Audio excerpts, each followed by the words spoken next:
এসএসসির কি নতুন চেয়ারম্যান আসবেন? আমাকে এই প্রশ্নটা একদিন করেছো, তার উত্তর আমি অবশ্যই দেব।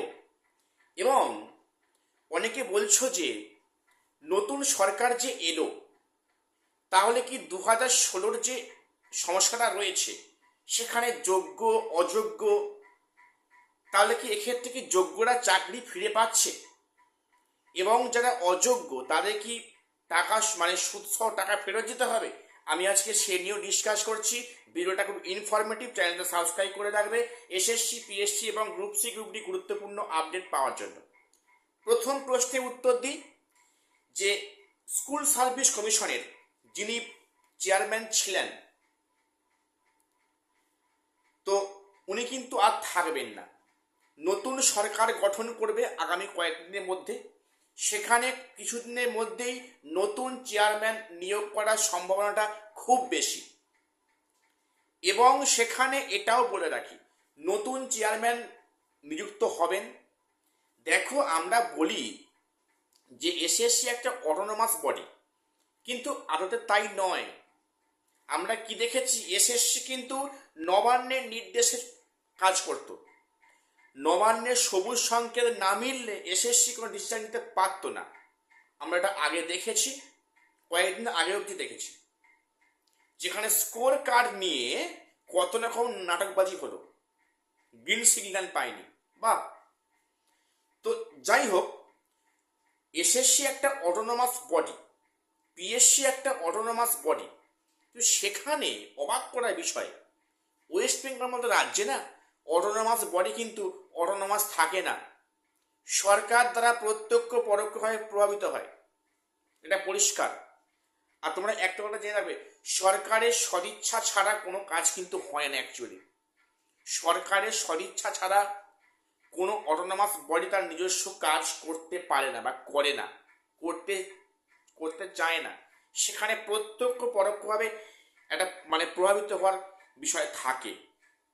কাজেই যিনি এসএসসি নতুন চেয়ারম্যান সাহেব আসবেন, সম্ভাবনা খুব বেশি আসবেন। উনি কিন্তু নতুন সরকারের মানে নীতি আদর্শে আশা করছি কাজ করবেন। এবং এখানেই শেষ নয়, নতুন সরকার যেটা কথা বলে ক্ষমতায় এসছেন, যে সেখানে কর্মসংস্থান হবে, সেখানে প্রতি বছর নিয়ম করে পরীক্ষা হবে, বেকার ছেলেদেরকে মানে দুর্দশার মধ্যে পড়তে হবে না, তাদের কথা সরকার ভাববে। বেকার যারা যুবতী আছে, আশা করছি এটা কিন্তু সরকার মানবে, মানতে হবে, এটা আমাদের দাবি বা অঙ্গীকার। তাই তো আমরা ক্ষমতায় নিয়ে এসেছি।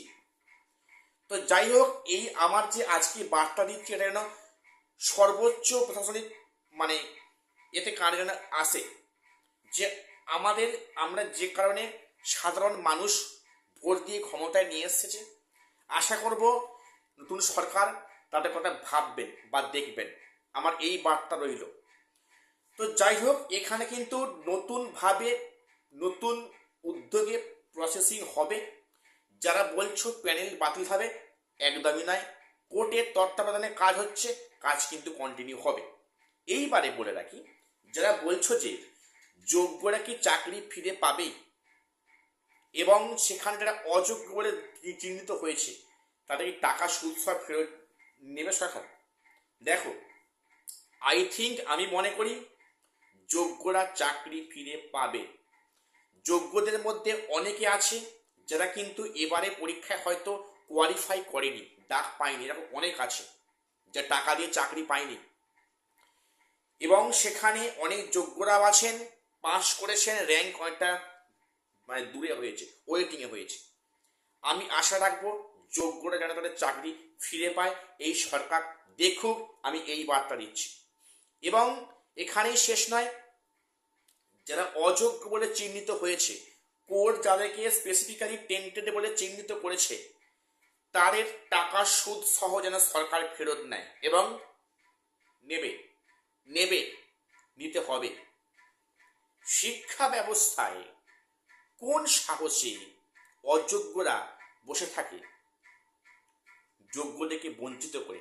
এটা কখনোই কোনো সভ্যতা মেনে নেয়নি, তারই প্রমাণ কিন্তু আমরা কাল দেখলাম। কাজেই শিক্ষা ব্যবস্থা নিয়ে ছেলে খেলা যেন বন্ধ হয়, আশা করছি বন্ধ হবে। যোগ্যরা চাকরি ফিরে পাবে এবং যারা অযোগ্য তারা কিন্তু প্রিপেয়ার থাকতে হবে সুদ সহ টাকা ফেরত দেওয়ার জন্য।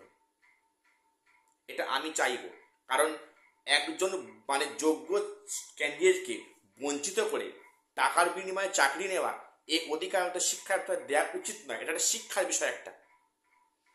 তো দেখা যাক কি পদক্ষেপ নেয় পরবর্তীতে, আশা করছি ভালো পদক্ষেপ রাখবেন। তো এটুকু আপডেট দেওয়ার ছিল, চ্যানেলটা সাবস্ক্রাইব করে দিও। দেখা হচ্ছে পরে কোনো ভিডিওতে।